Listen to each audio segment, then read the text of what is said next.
students, Assalamu alaikum. Today we are here with another important story from class 10th. And this is The Servant, and it's written by S.T. Simeonov. Okay? So let's go to the introduction of this story, and let's try to talk about the writer of this story. So, Sergei Tarantevich Semenov, in other words, S.T. Semenov, is known as one of the greatest realistic fiction writers of Russia. Dear students, his stories mostly deal with the famine and disease brought on by the Russian Civil War of 1918 to 1920, which ended with the rise of Marxist society in Russia.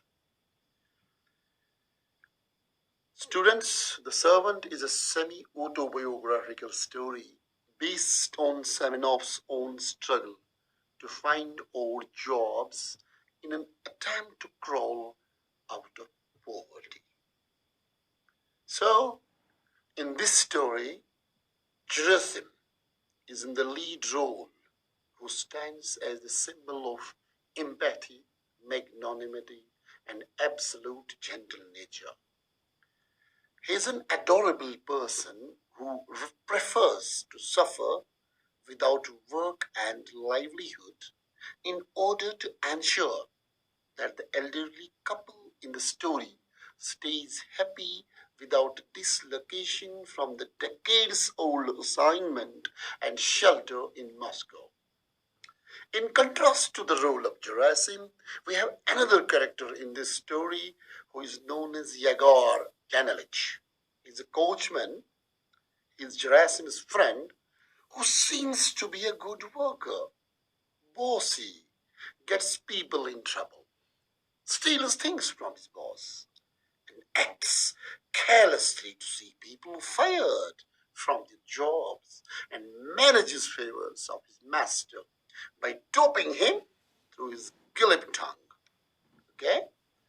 So, this is the summary of the text. Before we go through the lines, I want to give briefly the outline in your friendly language. Let me try it in Urdu.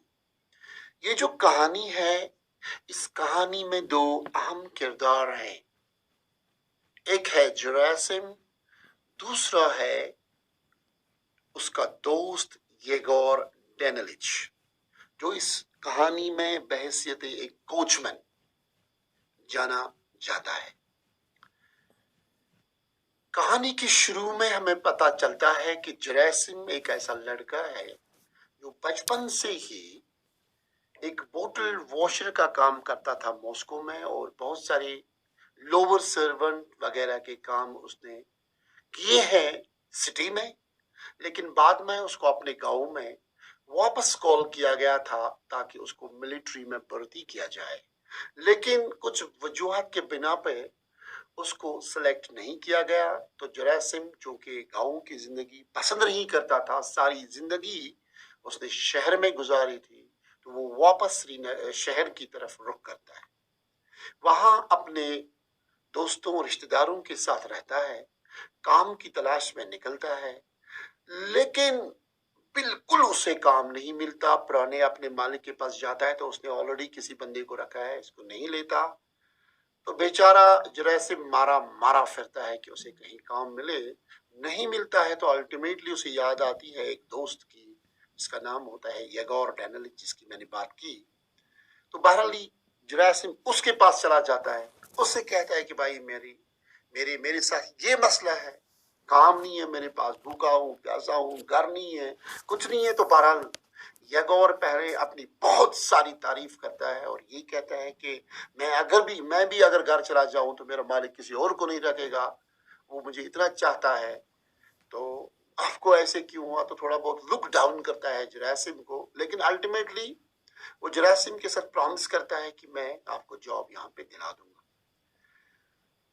यहाँ से ये अगर डेनालिच जो है वो poison कर देता है अपने मालिक शराफ को, उसके कानों को, और एक मैनेज ही प्लॉट्स, एक साजिश के तहत बड़ी चालाकी के साथ उसके घर में, जो शराफ के घर में 2 बूढ़े बुजुर्ग नौकर होते हैं, तो वो उनको घर से पॉलीकॉर्पिच और उसकी मिसेस उनको घर से निकलवाने की साजिश करा देता है और उनकी जगह पे वो जरासिम को उस घर में फिट करवाना चाहता है एज सर्वेंट।